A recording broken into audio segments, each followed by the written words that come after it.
وانا بقلب امبارح على انستجرام شفت ستايل مونتاج بيظهر لي بشكل مجنون. البريك تقعد برضو 20 دقيقة، خلاص اهو دخلت في مرحلة التركيز، وفعلا نسيت ان انت عامل منبه ونسيت كل اللي حواليك وبادئ تركز في حاجة اللي انت فيها، هوب المنبه يرن، تطلع من حالة التركيز.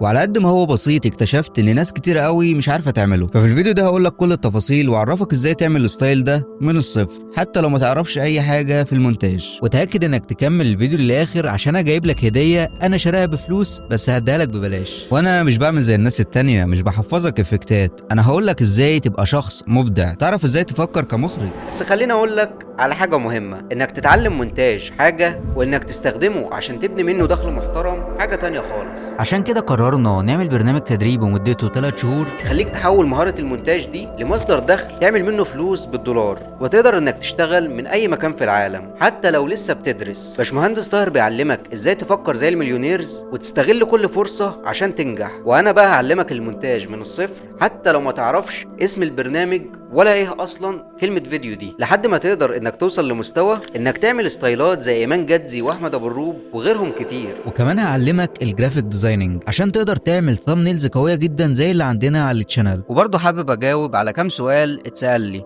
بالنسبه للبرامج اللي هتتعلمها هي بريمير برو وافتر افكت وكمان فوتوشوب عشان الجرافيك ديزايننج. مش بس هعلمك المونتاج او انك تعمل جرافيكس، ده انا كمان هعلمك تريكات اخراجيه هتحول مونتاجك والفيديوهات بتاعتك في حته تانية خالص. وده ينقلنا للسؤال التاني، هل البوت كامب مناسبه للمستوى الضعيف ولا المستوى المتقدم؟ هي بصراحه مناسبة للاتنين، وصدقني انا مش بقولك كده عشان ابيع، بس انا بشرح لك من الاول خالص لحد ستايلات قوية جدا ومعقدة جدا. فلو انت مبتدئ هتستفاد جدا، ولو انت محترف برضه هتستفاد جدا. وعلى فكرة الحصص متسجلة وبتفضل معاك مدى الحياة. واخيرا نور هيعلمك ازاي تلاقي العميل المناسب وتقفل اول صفقة ليك بمبلغ كويس جدا بحيث انك تضمن ليك دخل ثابت. واحنا مش بس هنقولك المعلومات ونسيبك كده، هيبقى في ورش عمل اسبوعية عشان نتأكد ان انت بتطبق كل حاجة وانك بتطور نفسك بالشكل الصح. ندخل كول وتيجي تسأل اسئلتك، وكمان بشوف الشغل اللي انت عملته وبعدل عليه وبديك نصايح. والعدد محدود جدا لاننا عايزين نشتغل مع كل واحد فيكم بشكل شخصي لحد ما يقدر ان هو يحول المهارة بتاعته ان هي تدخله فلوس بالدولار. ولو عايز تحجز مكانك ابعت كلمة تفاصيل على رقم خدمة العملاء، هتلاقي اللينك في الديسكريبشن وهيرد عليك على طول.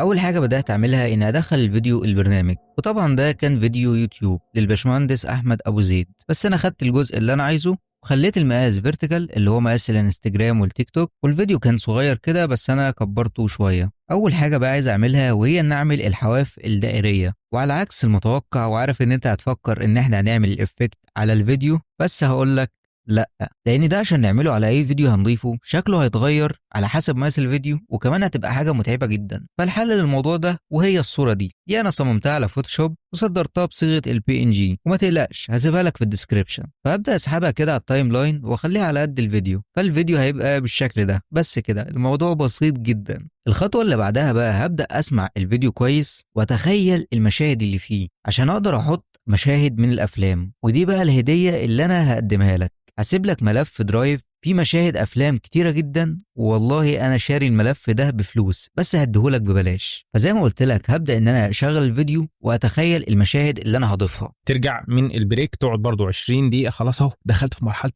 التركيز، وفعلا نسيت ان الحته هنا هو بيتكلم عن التركيز، فطبيعي جدا ان انا اجيب لقطه من فيلم شخص كده قاعد في راحه نفسيه، في هدوء في المشهد، قاعد عمال يفكر، فحاجه توحي للتركيز. اما بقى اول لقطه اللي هي دي ترجع من البريك تقعد برضو اللي هو بيقول فيها ترجع من البريك، ده انا عايز احط فيها تكست عادي، مش عايز اضيف فيها بيرول. طيب ليه؟ لان لازم تاخد بالك من حاجه مهمه جدا. حاول في اول الفيديو دايما انك تبين الشخص، بلاش تحط بيرول او تحط جرافيكس في اول الفيديو، لا، بين الشخص اللي بيتكلم حتى لو كانت كام ثانيه كده، وبالذات لو الشخص ده مشهور. فابدا كده في اخر الجمله ترجع من البريك. في نهايه الجمله هنا هعمل الفيديو كات.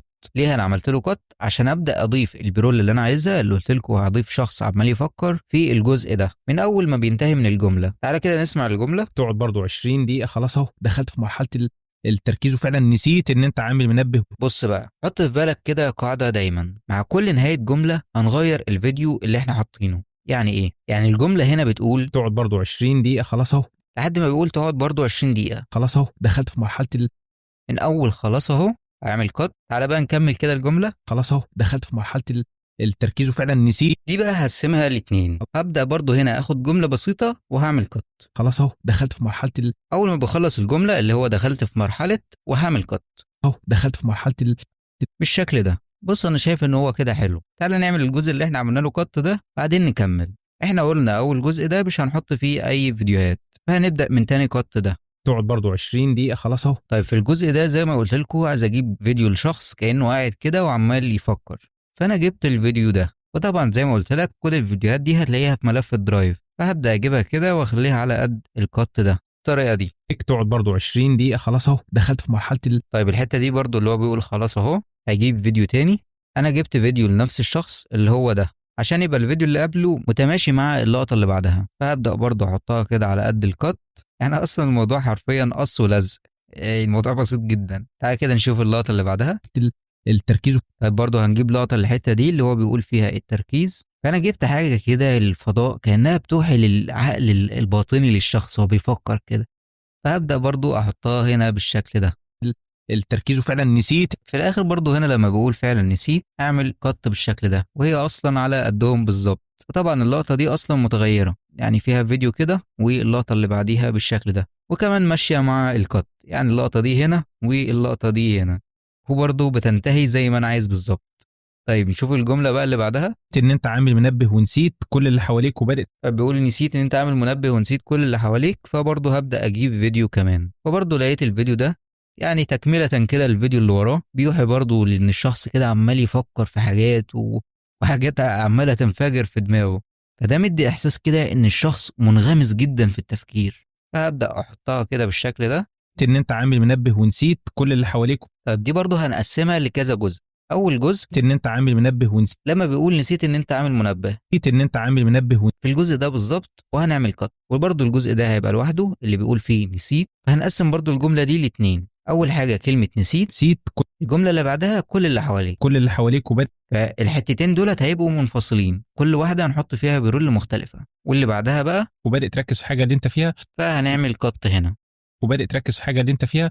يعني انت كده اظن فهمت الفكرة، ان انت مع كل نهاية جملة تعمل كت، ولو الجملة دي كبيرة كمان تقسمها. يعني من الاخر كده احنا عايزين المشهد ده ما ينكتبش فيه اكتر من كلمتين ثلاثة، عشان دايما لما تحط بيرولز كتير وتكست وبتاع انت كده بتشد يعني المشاهد، انت عمال تغير له في حاجات ورا بعض بسرعة، فهو عقله مش مستوعب، فبتشده ان هو يكمل الفيديو. فهو ده اصلا فكرة الستايل ده. كل اللي حواليك وبدأ تركز. طيب خلينا بقى نجيب بيرول الحتة دي، كل اللي حواليك وبدأ، اللي هي بتقول كل اللي حواليك.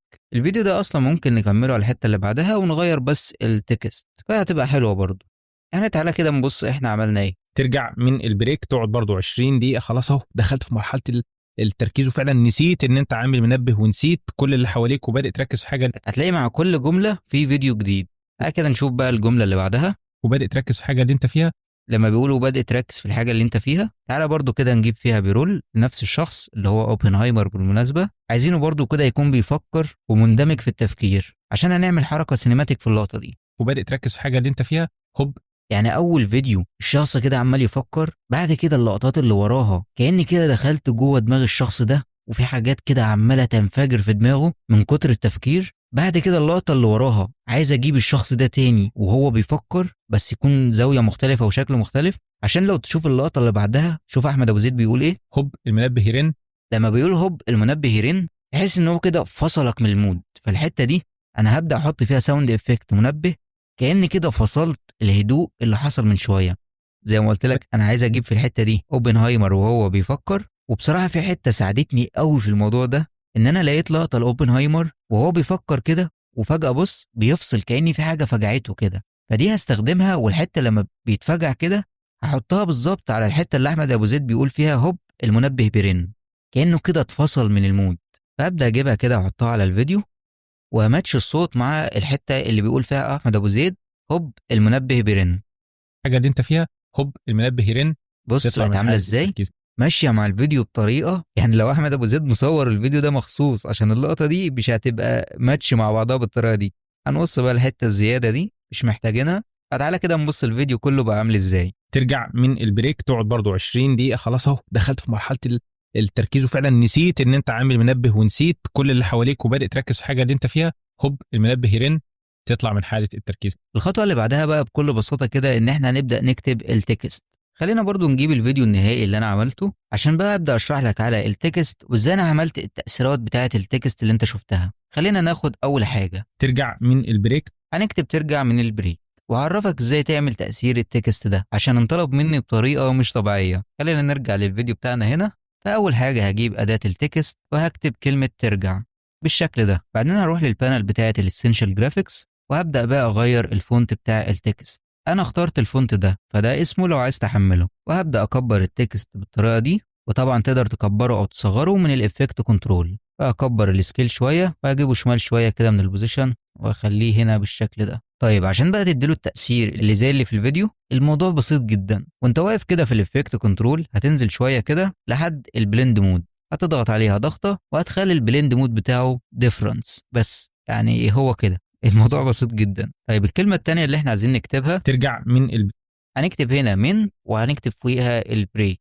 لو تلاحظ انا ما بكتبش الجمله كلها جنب بعض، لا، قسم الجمله لكلمات، هتكتب كل كلمه لوحدها. وبرضه هقول لك على هنت كده اتعود عليها دايما، حاول ان الكلام يبقى فوق بعضه. لما التكست بيبقى فوق بعضه بيبقى احسن بكتير وشكله احسن بكتير من انه يكون جنب بعضه في اي حاجه بقى. لو هتعمل ديزاين عادي، لو هتحط التكست ده في فيديو، في اي حاجه، دي خدها قاعده كده في حياتك. التكست وهو فوق بعضه بيبقى شكله احلى بكتير من ان هو يكون جنب بعضه. فانا ممكن اخد نسخه تانية من كلمه ترجع دي، لان انا هكتب كلمه من بنفس الشكل وبنفس الفونت. فعشان تاخد نسخه هتفضل ضاغط على الت وتسحب كده الكلمه دي لفوق، فهياخد لك منها نسخه تانية. فهنزلها كده من البوزيشن واخليها هنا، وهجيب اداه التكست واحددها كده كنترول ايه، وهكتب من.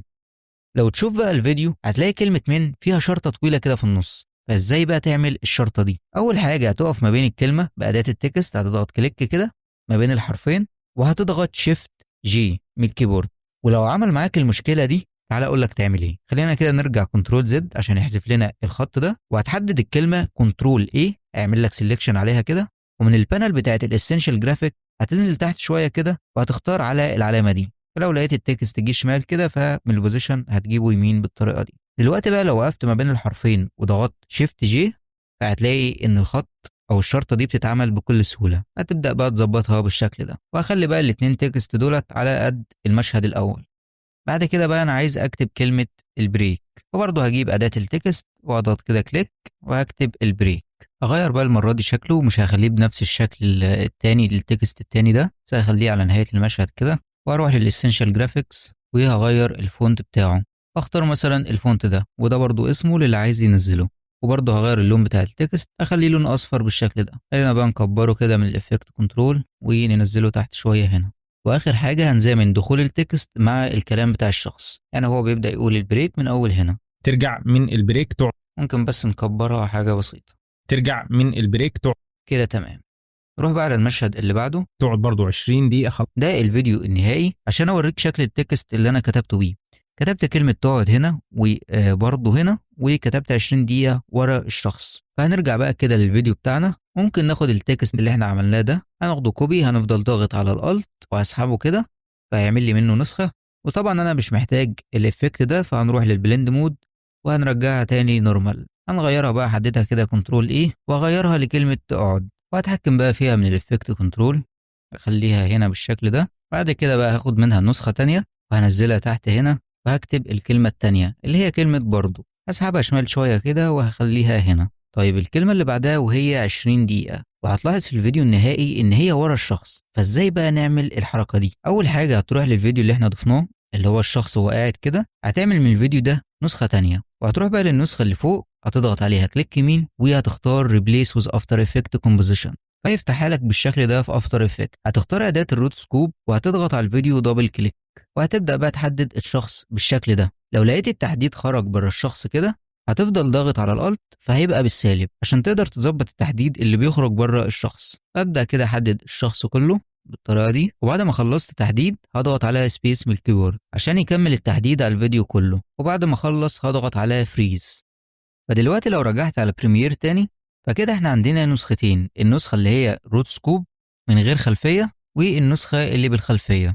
فارفع النسخه اللي من غير خلفيه للتراك اللي فوق بحيث يبقى فيه مسافه هنا او تراك فاضي هنا، خلينا ناخد كلمة بريك دي كوبي وهنزلها بقى، خليها تحت الفيديو اللي احنا عملنا له روتسكوب، هتلاقي ان هي بقت ورا الشخص. هكبرها شوية كده وهغيرها خليها 20 دقيقة، فاكتب 20 بعديها اضغط كنترول انتر. اول حاجة اضغط عليه كليك كده وبعديها كنترول ايه عشان احدده كله، واروح على البانل بتاعت الاسينشال جرافيكس. هننزل تحت شوية كده، اول حاجة في مسافة كبيرة ما بين 20 وكلمة دقيقة، فعشان نقللها هننزل تحت شوية كده لحد ما نوصل للخيار ده وهنخليه بالسالب كده، فهتلاقي ان الكلمتين بيقربوا من بعض. بعد كده هختار دي عشان يبقى التكست متوازن في النص وهخليها هنا. ممكن احدد رقم 20 ده اغير التكست بتاعه، يعني حاسس ان التكست مش افضل حاجة، ممكن اخليه بالشكل ده. ولو طلعت في الفيديو النهائي هتلاقي في شرطة طويلة كده ما بين الحرفين دول، فاروح للتكست وما بين الحرفين كده اضغط شيفت جي بالشكل ده وهكبر التكست شوية، فهيبقى كده. هتظبط بقى توقيت دخوله، تقعد برضو 20. يعني هو بيبدأ يقول 20 دقيقة من أول هنا، وهقط الجزء ده خليه على نهاية المشهد. تقعد برضو 20 دقيقة خلاص. طبعا برضو نظبط توقيت دخول الكلام ده، يعني هو بيبدأ يقول برضو من أول هنا. ترجع من البريك تقعد برضو 20 دقيقة خلاص كده تمام. نروح بقى للمشهد اللي بعده. خلاص اهو دخلت في مرحلة طيب هنا هو بيقول خلاص أهو، بعدين هنا بيقول دخلت في مرحلة فهنكتب خلاص أهو هتبقى ورا الشخص، ودخلت في مرحلة هنكتبها تحت هنا. عشان نفهمك أنا بقول إيه تعال نشوف الفيديو النهائي. ده الشكل اللي أنا وصلت له، كتبت كلمة خلاص أهو تبقى ورا الشخص، ودخلت في مرحلة خليتها تحت هنا وبعتها لك تاني.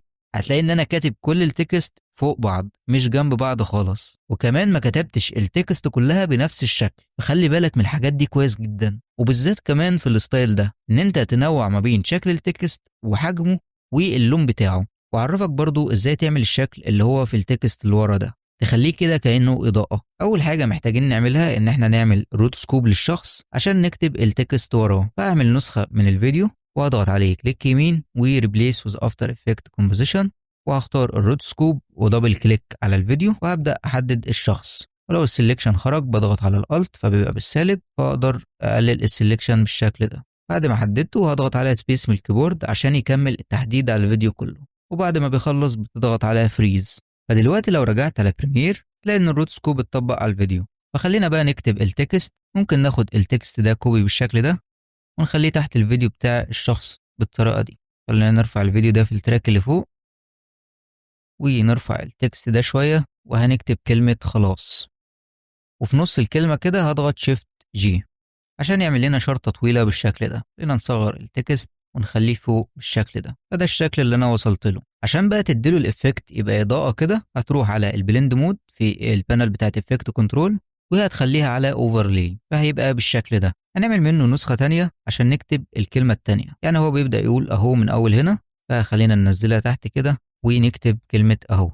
وفي نص الكلمة برضو كده هضغط شيفت جي عشان يعمل لنا شرطة طويلة، وممكن نكبرها شوية كده عشان الكلام يبقى متوازن، واعمل لها قط اخليها على نهاية المشهد. وكمان التكست ده المفروض بقى من اول هنا هكتب دخلت في مرحلة زي الفيديو هنا، وهي طبعا بنفس الطريقة اللي احنا كتبنا بيها البريك، وكمان بنفس الفونت، يعني هي نفس الطريقة. فمش حابب ان انا اعيدها عشان الفيديو ما يطولش، انا بس بفهمك الفكرة عشان انت تعرف ازاي تطبق الفيديو. يعني كمان في اللقطة اللي بعدها هتلاقي ان انا برضو كتبت التكست بنفس الطريقة اللي في الاول اللي انا شرحتها لك هنا، اللي انت بتخلي البلند مود على ديفرنس. واهم حاجة بركز عليها وهي مكان التكست، ان انا اخلي التكست فوق بعضه مش جنب بعضه. وانا عارف ان انا عدت لك الموضوع ده كتير، بس صدقني الموضوع ده مهم جدا. وكمان خلي دايما في توازن في التكست، يعني ما تخليش الكلمة صغيرة ولا هي كبيرة، تبقى متوازنة. هتلاقي برضو في المشهد اللي بعده بنفس الطريقة كتبت الكلمتين فوق بعض وخليت البلند مود بتاعهم ديفرنس، وفي المشهد اللي بعده خليت البلند مود على اوفرلاي عشان يخلي التكست كده كأنه إضاءة. والمشهد اللي بعده برضو نفس الطريقة، خليت التكست كله فوق بعضه وعملت شرطة في النص بان انا بضغط على شيفت جي، وخليت برضو البلند مود بتاعه ديفرنس. هكذا بقى في بقية الفيديو. بس في حاجة بقى مهمة جدا عايز اشرحها لك في اللقطة دي، يعني اسمع كده. فعلا نسيت ان انت عامل منبه ونسيت كل اللي حواليك وبادئ تركز في حاجه اللي انت فيها، هوب المنبه يرن. ايوه هي الحتة دي اسمها السماش كات. ان انا حطيت الرايزر دي هي ساوند افكت عشان احمس الشخص على حاجة هتيجي، فعليت برتم الفيديو خليته حماسي وفجأة فصلت بصوت المنبه. والسماش كات ده تكنيك وهتلاقيه بيستخدم دايما في الافلام، وهو بيستخدم بطريقتين. اول طريقه ان انت تعلى برتم الفيديو يبقى فيه حماس كده وازعاج وبتاع، وفجاه تفصل على مشهد هادئ، او ممكن العكس يبقى المشهد هادي جدا وفجاه تعلى بالمشهد لحماس او صوت عالي. وطبعا التكنيك ده وغيرهم كتير شرحتهم لك في البرنامج التدريبي اللي مدته 3 شهور اللي احنا عاملينه، فلو عايز تشترك معانا طبعا هتلاقي اللينك في الديسكريبشن. نرجع بقى للفيديو ونشوف اللقطة دي تاني عشان اقول لك على شوية حاجات تانية. عليك وبادئ تركز في حاجه اللي انت فيها، هوب المنبه يرن. هتلاحظ ان الشخص اول ما اتخض كده في صوت زي انفجار كده، ده اسمه هيت. ممكن تبحث عنه وهتلاقي منه حاجات كتيرة مختلفة. الفكرة لما بتحط الرايزر انت بتعلى برتم الفيديو يبقى حماسي جدا. تركز في حاجه اللي انت فيها، لازم تفصل بحاجة، فانا دايما بحب افصل بالهيت، احطها بعد الرايزر. هوب المنبه يرن. هي بتدي كده كأن صوت انفجار كده مرة واحدة. وطبعا في منها حاجات كتيرة يعني مش لازم الصوت ده. حاجه اللي انت فيها، هوب المنبه يرن. وطبعا حطيت الصوت بتاع المنبه لان ده هو العنصر الاساسي اللي خلى الشخص يتفزع كده. حاجه اللي انت فيها، هوب المنبه يرن. تطلع من انا في المشهد ده كده استخدمت 4 حاجات. اول حاجة هي الرايزر عشان اشوق المشاهد. تركز في حاجه اللي انت فيها، هوب تاني حاجة وهي الهيت عشان اعمل كونتراست كده حاد في الحتة دي عشان انهي الرايزر هوب المنبه اللي هو صوت الانفجار ده الهيت. وتالت حاجة صوت المنبه. يرن.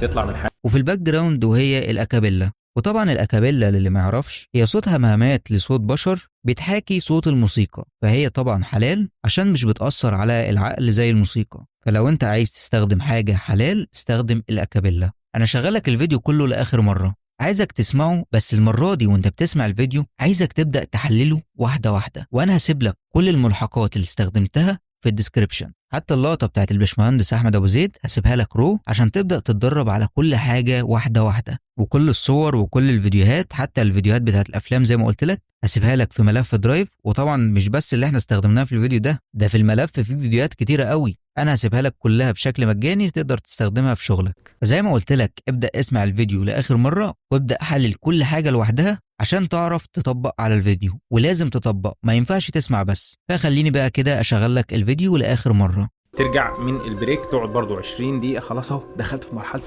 التركيز وفعلا نسيت ان انت عامل منبه ونسيت كل اللي حواليك وبادئ تركز في حاجة اللي انت فيها، هوب المنبه يرن. تطلع من حالة التركيز. وبكده احنا خلصنا الفيديو ده. ما تنساش انك تشترك في القناة وتفعل زر الجرس، ولو عايز تشترك في البرنامج التدريبي بتاعنا اللي مدته 3 شهور هتلاقي اللينك في الديسكريبشن. سلام.